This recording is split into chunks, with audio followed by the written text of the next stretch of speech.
10 മണിയായപ്പോൾ ആമിക്കുഞ്ഞിനെ അംഗനവാടി കൊണ്ട് വിട്ടിട്ട് ഞാൻ നേരെ കടയിലോട്ടാട്ടോ പോയത്. തിരിച്ച് ഞാൻ ആഹാരം കഴിക്കാനായിട്ട് വന്നപ്പോഴത്തേക്കിന് അമ്മ ദാണ്ട് നല്ല കപ്പയും നമ്മുടെ സിലോപ്പിയ സിലോപ്പിയ മുളക് കറിയും സിലോപ്പിയ വറുത്തും എല്ലാം സെറ്റാക്കി വെച്ചിട്ടുണ്ടായിരുന്നേ.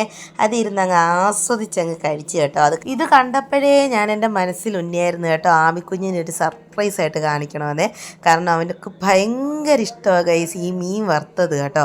ഞാൻ ഒരുപാട് പ്രോത്സാഹിപ്പിക്കത്തില്ല, ഞാൻ മീൻ കറി വെച്ചതിനെ ഞാൻ പ്രോത്സാഹിപ്പിക്കത്തുള്ളൂ കേട്ടോ. വറുത്ത മീൻ കണ്ടു കഴിഞ്ഞ് കഴിഞ്ഞാൽ പിന്നെ കറി വെച്ച മീൻ കൂട്ടത്തില്ല കേട്ടോ. അപ്പം ഞാൻ എന്ത് ചെയ്യുമെന്നറിയാവോ, ആദ്യം തന്നെ ചോറിൻ്റെ കൂടെ ഇവക്ക് കറി വെച്ച മീനങ്ങ് കൊടുക്കും. അത് കഴിഞ്ഞിട്ടാണ് വറുത്ത മീനെടുത്ത് കൊടുക്കുന്നത് കേട്ടോ. എന്നെപ്പോലെ ഇങ്ങനൊരു സ്വഭാവമുള്ള ആരെങ്കിലും ഉണ്ടോ? എന്തെങ്കിലും സ്പെഷ്യൽ കറികളൊക്കെ ഉണ്ടെങ്കിൽ ഏറ്റവും അവസാനം എല്ലാം കഴിച്ചു കഴിഞ്ഞിട്ട് ഏറ്റവും അവസാനം കഴിക്കുന്നത് ആരെങ്കിലും ഉണ്ടെങ്കിൽ ഒന്ന് കമൻറ്റ് ഇടണം കേട്ടോ. ഞാൻ അങ്ങനെയാണേ. അപ്പോൾ ദാണ്ടെ 3 മണിയായപ്പോഴത്തേക്ക് നമ്മുടെ ആമിക്കുഞ്ഞിനെ കൊണ്ടുവന്ന് കുളിപ്പിച്ചിട്ട് ദാണ്ടെ ഞാൻ എടുത്ത് കാണിക്കും കേട്ടോ, സർപ്രൈസായിട്ട്. അത് കണ്ട പാടെ ഉണ്ടല്ലോ, അവൾ എൻ്റെ കയ്യിലൊരു ഉമ്മയായിരുന്നു കേട്ടോ തന്നത്.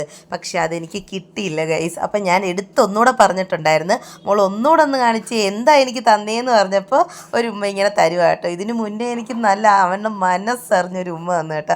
സത്യത്തിൽ ഇത് അജിയമ്മ ഉണ്ടാക്കിയതാണെങ്കിലും ആ ഉമ്മയുടെ ക്രെഡിറ്റ് അജിയമ്മയ്ക്കാണ്, പക്ഷെ എനിക്കാണ് അവൾ തന്നേന്നേ ഉള്ളൂ കേട്ടോ. അപ്പോൾ വേണ്ട ഞാൻ മുള്ളൊക്കെ മാറ്റിയിട്ട് നമ്മുടെ ആമിക്കുഞ്ഞിന് കൊടുക്കുക കേട്ടോ. ഞാൻ വായിലോട്ട് വെച്ചപ്പോൾ എന്നോട് പറയാം എൻ്റെ കൈ തന്നാൽ മതി, അത് എങ്ങനെയുണ്ട് ഗൈസ്. പിന്നെ ഞാൻ മുള്ളൊക്കെ മാറ്റിയിട്ട് എല്ലാം സെപ്പറേറ്റ് ആക്കിയിട്ട് പുള്ളിക്കാരി തന്നെത്താനെ അവിടെ ഇരുന്ന് കഴിച്ചു കേട്ടോ. ആദ്യം തന്നെ ചോറ് കൊടുത്തത് കൊണ്ട് ഇത് പിന്നെ പതുക്കെ ഇരുന്ന് കഴിച്ചു കേട്ടോ.